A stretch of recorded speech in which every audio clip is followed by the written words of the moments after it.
Hi, welcome back to my MVA course, Building Recommendation Systems in Azure. We have now reached the second module after the first introductory model with what is machine learning, what are recommendation systems. With this module called Targeted Marketing, let's just skip to the next one. What I'm going to do in this module is first give a short introduction to Azure Machine Learning and then going into binary classification. You might wonder, what does binary classification have to do with recommendation engines? Just bear with me a second. I'll go into more detail in a few minutes. So let's get first started with Azure Machine Learning. I'm not going to do a huge introduction to Azure Machine Learning because there are a lot of other really good resources on Azure Machine Learning. There are other MVA courses as well.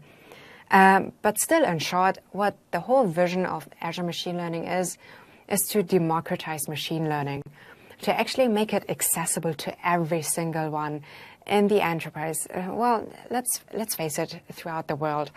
So making it accessible to every enterprise developer, to data scientists, to information workers, consumers, and so on and so forth. And how Azure Machine Learning does it is as follows. I mean, well, there's certain workflow with Azure Machine Learning. Obviously, you first have to start off with data. The data can be in the cloud, already uploaded in Azure Blob Storage, Azure SQL database, and so on and so forth. If your data is still stored locally, you then have to upload it in an Azure Blob Storage. You can do this actually in the Machine Learning Studio later on anyways. Then the very exciting bit is actually in the dark blue box, where, it's actually getting fun. This is the IDE for machine learning. Machine Learning Studio is all browser-based. You've got nothing to install. You don't need extra hardware and so on and so forth. It's all in a browser of your choice. You don't even have to take Internet Explorer. And then, obviously it refers back to a storage account that this machine learning workspace is based on. And in this canvas or in the Machine Learning Studio, you can just get crazy with building your machine learning models. And I usually call Azure Machine Learning something like Visio for data scientists, because it's literally dragging and dropping certain modules that you can choose from a huge catalog of machine learning algorithms, of data processing modules, and so on and so forth. Once you've actually found your perfect or your best performing model, you can deploy this as a web service within a few minutes, or actually within a few seconds. The whole point of deploying this as a web service is, hey, you can actually get it integrated in productive code easily and in a very short time. Because usually data scientists work for months on figuring out which model is actually very good. And then it takes another while till it actually gets integrated in productive code. If it's a website, an app, or any sort of dashboard. If you think that this model that you have created is really like something where you can think, oh yeah, okay, I can actually make money with this, you can publish this in the Azure Marketplace as well. I will go into this more detail in the last module, but more of, okay, what is actually already offered in the Azure Marketplace, what you can then integrate into your website.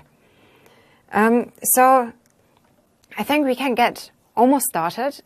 But first, let's get ready for our scenario. So here in this case, we have a bike shop. We have a lot of data for the SQL DBAs amongst you. You most likely have heard of the AdventureWorks database. Basically, we are making use of the Adventure database and then try to categorize or classify our customer base. So just imagine you are in a marketing department and want to send out newsletters. And you probably do the same thing that I do, as in just throw away all the newsletters, or they go straight into junk mail. And this is probably the worst case scenario that a marketing person can think of. So as a marketing person, you obviously want to make it more personalized, more targeted, want to make it more personal, but then also just not spread it out to millions of people, but only to the very relevant people. So how do you find out which people are actually relevant? And this is how we use binary classification. We want to find out which of the customers are most likely to respond / actually buy a bike. And therefore, it's a binary classification. A classification is, okay, you have all your data points, let's say, data points that you want to categorize in a certain number of buckets. And a classification is a binary classification if there are only 2 buckets. In this case, either this person is likely to buy or he's not going to buy anything. So here in this demo, we will actually go through all those stages, getting the raw data, cleaning the data, and then building and evaluating the model, and then finally predicting. So with predicting, I actually mean publishing this as a web service, and then this web service can be used to predict the outcome of new customers or of incoming customers. So let's get started with the demo. So let's first look at the data that we are taking. So as I mentioned, I'm using the AdventureWorks database that you can find in this download page or here on Codeplex. I've actually written a step-by-step guide in my blog how to set it up as an Azure SQL database. Why, you wonder? Well, I'm reading the data in the Machine Learning Studio later on from the Azure SQL database. This is something that I would recommend. Sure, you can actually have it local as well, but you can't upload it in the Machine Learning Studio because the data that you can upload are usually CSV, TSVs, and some other similar formats as well. So if you haven't done that yet, or if you need some guidance, I recommend you going through this blog article. It pretty much takes you step by step, where you find certain resources. So we've covered that, and we want to go into the Azure Machine Learning Studio. So the one thing that you definitely need to remember is this website, studio.azureml.net. So we go into that one, and as I mentioned, it's completely browser-based. You don't need to install anything. You don't need to get any extra hardware either. So here I'm already signed in, and you can see obviously the home page with webinars and more resources. What I find interesting, just as a side note, is the gallery. So I mentioned the Azure Marketplace, where you can publish your machine learning models and monetize them. If you think, hey, your model is pretty cool, and other people might actually learn a lot from them, from your model, then you can also publish this in the gallery. So the whole community idea of sharing is caring. So here you can see some other APIs that are offered, and one of my favorites is this one, where you can use binary classification as well to figure out how high your chances on survival on the Titanic would have been. So it sounds pretty fun, but let's get to serious, and let's try and classify our customers. So when I click on Studio, I can see a lot of experiments that I've already created beforehand. But before we create a new experiment, let's have a look at the data at first. So I'm using a particular view called dbo.vTargetMail, and this actually gives me some information, obviously a customer key, first names, birth dates, and so on and so forth. The interesting column for us would be the very last one, which is called bike buyer. So as I said, it's a binary classification. Either he's a bike buyer or he's not a bike buyer, as in she as well. So this is the column that we actually want to predict in the end. So this is all in the Azure SQL database. And we now want to read it into our new experiment in Machine Learning Studio. So let's first create a new experiment. And we go on New Experiment, Blank Experiment. And so, as I said, we want to read in the data. We go here to Data Input, Reader, and just drag it in. Let me just save this experiment as well as Target Marketing. And here with Reader, okay, we can see that there's a value required. Obviously, we need to specify what Azure, where to read the data from. So on the right-hand side, or in the Properties pane, we specify Azure SQL Database. The database server name would be Olivia K at VentureWorks. Then the database name is VentureWorks Data Warehouse 2014. My user account name, and then obviously signing in. Here we can paste in any sort of database query. We can actually paste in the query that has been displayed before in SQL Server Management.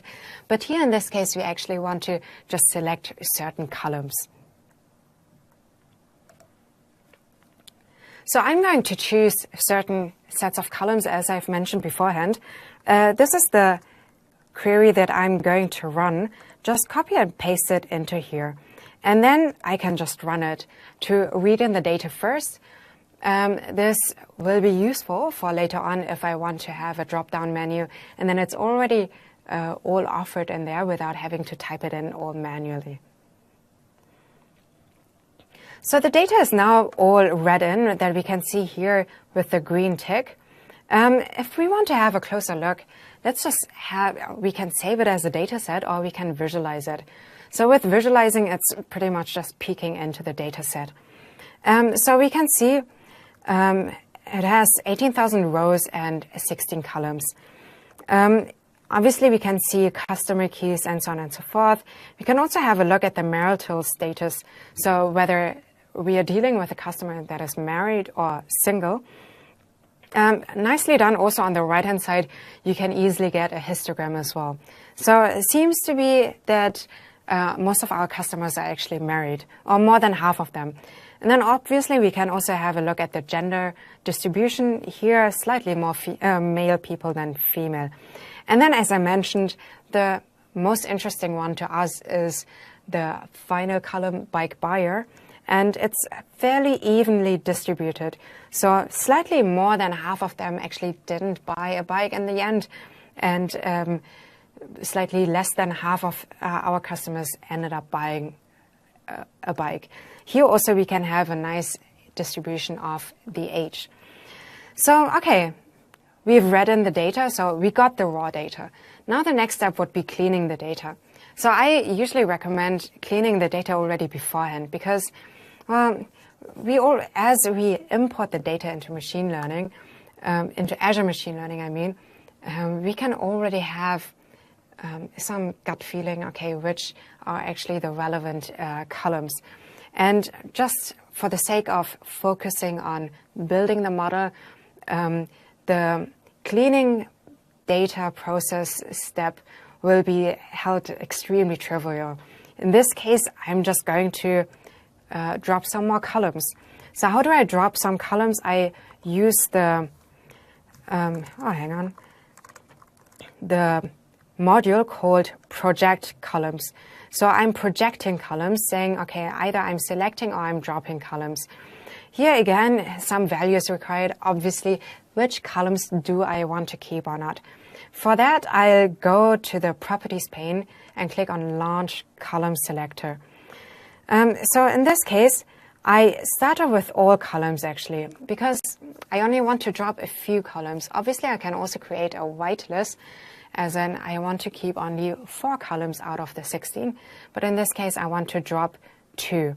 So since I start off with all columns, I want to, exclude certain columns and leave it at column names, and then nicely done, I can just get a drop-down list of all the things that I don't want to have. So I don't need a customer alternate key because we already have the real customer key. And then I don't need a geography key as well. Well, you can also drop some more columns. In this scenario, let's just leave it at that. So we've projected the columns, and that's it to cleaning data. As I said beforehand, it's usually much more than just dropping a few columns. Typically, it takes up 80% of your time as a data scientist to clean the data. Just building the model doesn't really take that much time. It's mostly, okay, which data is relevant, which data is accurate, and so on and so forth, and then having just probably about 20% of your data left that is actually useful for your machine learning model. So let's now get into building a model. And since it's binary classification, we first want to split the data into training and testing data set. Why do you want to do that? Well, in the end, once we have actually built our model, we want to know which one is good, or how well is our model actually performing. And how can we know this? Hence, we want to test the machine learning model on the remaining testing data set.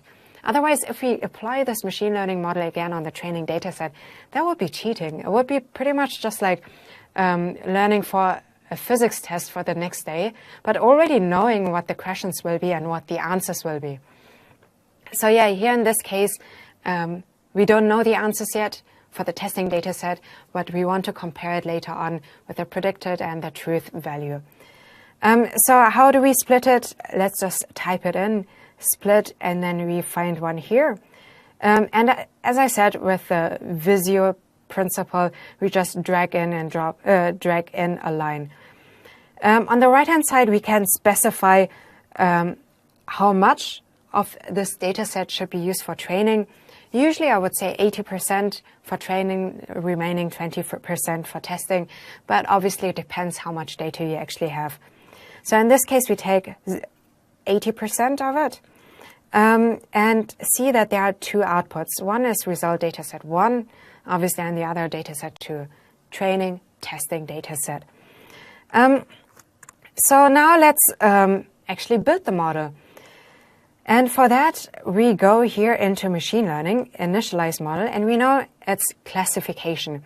And since it's a binary classification, it's a 2-class model that we are going to use. Here we can, let's just take a 2-class boosted decision tree. We can already see parameters being set. What this module essentially is some empty template, and that's it. And this empty template is of no use to us unless we actually use this algorithm to be trained on the training data set that we have here. And therefore, we use another module called train model. We drag it in here and see, okay, it takes 2 inputs. The first one is an untrained model, which is here, this one in this case. And then obviously we need to drag in some data set because we want to apply a certain model on top of some data set. So I drag it in here. It still requires a value because obviously we need to tell Machine Learning Studio what column this model is supposed to predict. Hence, again, just like with project columns, on the right-hand side, launch column selector, include, and then here we say we want to predict a bike buyer. And you can see, again, a drop-down list to choose from. Okay, so we've now trained our model. So next step would be actually testing how well has this model actually, how well is this model actually performing. So this would be score model. I think score model is just another way of saying applying a trained model on some testing data set. So we can see here the first input that score model is taking as trained model. So here in this case, this would be a trained model, dragging it in here. The second input is again a data set. Here we can take the training data set, but as I mentioned before, this would be cheating. So we are taking the testing data set, the remaining 20%, and drag it in here. And that's it. It doesn't need any more parameters. So this is one thing. The other thing is, or the other killer feature about Azure Machine Learning is we can easily compare two different machine learning algorithms. So we saw that there's an abundance of two-class machine learning algorithms. Which ones should we choose? So in this case, we can just take two-class base point machine and then just pretty much do the same thing as we've done with the two-class boosted decision tree.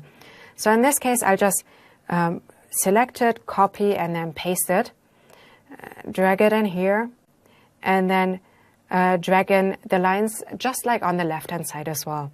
So here, the training data set, and then dragging in the testing data set into the score model. Now it's all about actually evaluating this. And we can see up here under machine learning as well, evaluate model. And it takes in two different models. And with evaluate model, it takes a variety of evaluation metrics. Let me just run this for now and then explain it while it is running. So with evaluation, so there are a couple of evaluation metrics for machine learning models. It starts off with a confusion matrix. So especially in the case of binary classification, the confusion matrix is a 2x2 matrix. So either true positives, false negatives, and so on and so forth.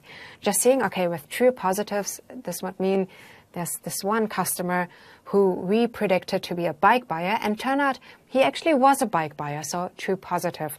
A false negative would be a customer who we predicted to be not a bike buyer, but turned out he actually was a bike buyer.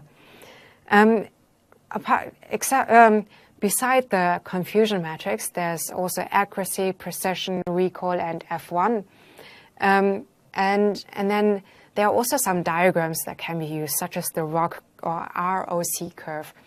And with this ROC curve, it's a very nice visualization to easily compare different machine learning models.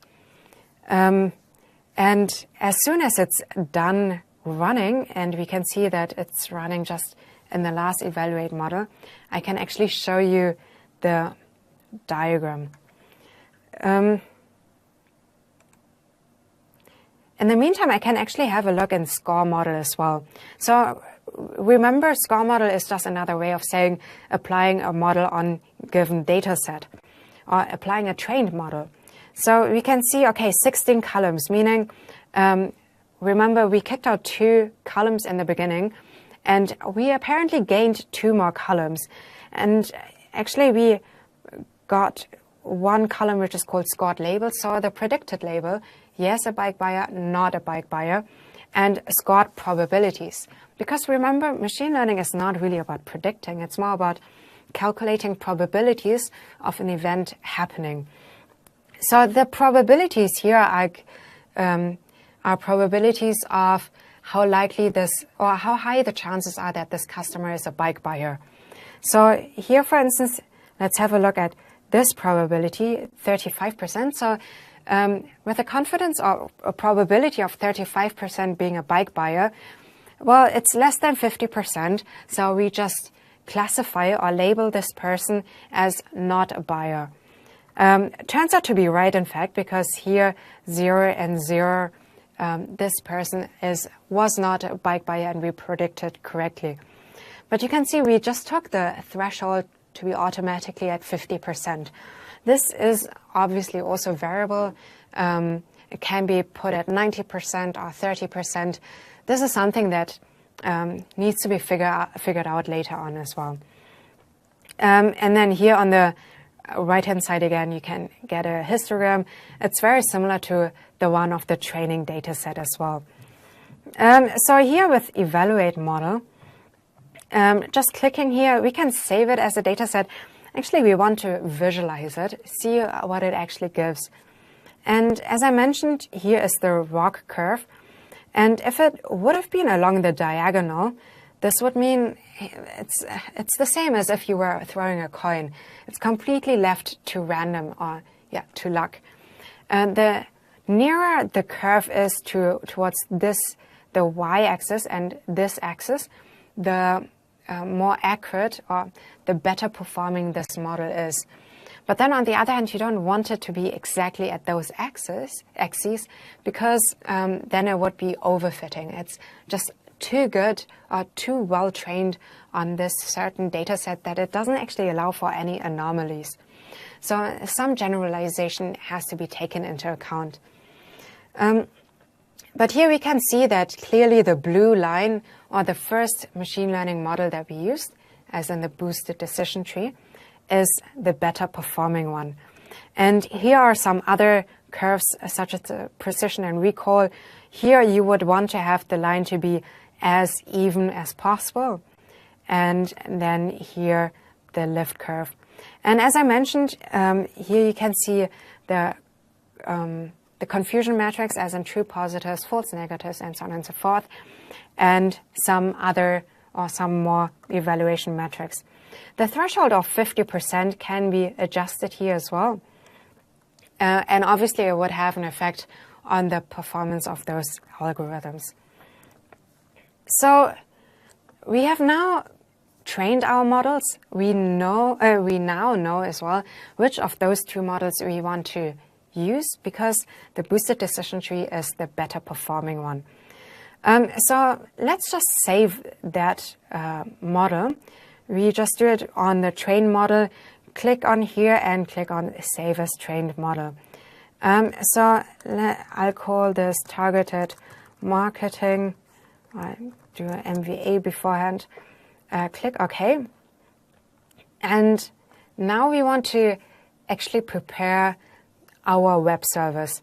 So this web service, we want to use this web service as something like an oracle. So we want to give it all the criteria on the customer that we have. And in the end, all we want to know is the probability of this customer being a bike buyer, and then also saying yes or no, or in this case, 1 or 0. So, okay, we saved it. So based on the things that we want from a web service, we have no need whatsoever of this two-class point machine or this other trained model. So we just delete it.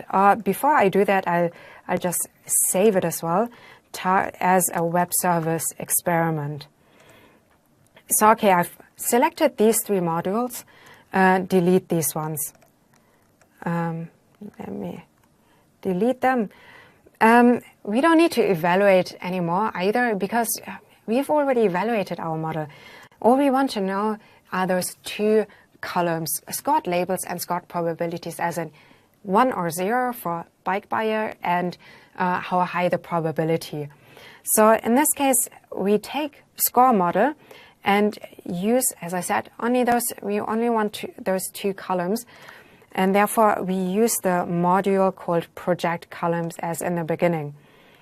Drag it in here and specify those two columns. This time, we actually start with no columns because we are creating a whitelist. And then just type in scored labels and scored probabilities. That's it. So we are covered on the output side. Now, towards the input side. Okay, before we do the input side, as I said, we have already saved our trained model already as an entity module, for instance. So where do I find it? In the catalogs pane, I just go to train models and see this one here, MVA target marketing. So I can just drag it in here it works perfectly fine because here we are dealing with a trained model, not an untrained model. Since we are dealing with a web service and not with building a model, there's no need in splitting the data either. So I just deleted as well the split module and drag it a little further up. But then obviously we need some data input. So I drag it in here. The important thing here as well is we don't need the bike buyer column. This is something that we want to predict. We don't want it to want to use it as an input. So hence we drop that last column here as well. It's called bike buyer, and then we are almost done with preparing our web service. The only thing that we need to specify is, okay, which is input, what is output. So what we do is we go to here, web service, and see input, drag it in here. The input is in here because remember, these are all the criteria that we want to give to the web service so that then we can get the output of bike buyer or not and how high the probability is. So here output after the project columns. And we are all set with our web service experiment. Let's just run it, okay? So this experiment has finished running, seemed to be all fine, and we see that we can actually now deploy this as a web service as well. We just click on here, and after a while, and just in a matter of a few seconds, we are redirected to another site. So if we click on test, here we can see all the criteria or the input data that we require for us to actually make the prediction. Since we can't be really bothered to actually type it all in, there's another way of easing it as well, or simplifying it. We can just download an Excel workbook. Let's just download it then. So it automatically has opened an Excel workbook. I enable editing and also enable the content. So with enabling the content, I can just copy paste in certain input criteria or input data, and in the end get the predicted value as well that we can see here in the green column. To copy it, to use some input parameters, I go back to the SQL Server Management, use the same database query that I've used to read in the data into Machine Learning Studio. Obviously, I'm kicking out 3 columns because we are not actually taking them into account for our machine learning model, which is geographer key and customer alternate key and bike buyer. Or actually, I'm just going to leave it there so that we can see the truth value actually. And I don't want to select all of them. I just select the top 10, where, let's say, customer key is greater than some random value. So here we have some values. I can just select them all and copy them and paste them into here. We can see that the predictions have been made on the right-hand side and alongside with their predictions as well, the probabilities, I mean. So if we want to compare it with the truth values, let's see how well it has done. So it has actually done some good predictions, except for the last one, where it has predicted it to be a bike buyer with a probability of 80%. Turns out he's not, or this person is not. Maybe it means that the threshold needs to be adjusted. So you see there's a lot of experimentation. With this, we are coming to an end with this module called Targeted Marketing. In this module, what we've covered is first, okay, what is Azure Machine Learning? Why Azure Machine Learning? And we've used Azure Machine Learning to set up a machine learning model in a scenario of binary classification. The scenario is targeted marketing. So we have a bike shop. We want to identify which customers, based on their demographic data that we have, are likely to be bike buyers and therefore can be targeted in a much more efficient way. In the next modules, we will be looking into collaborative filtering and then content-based filtering. So stay tuned.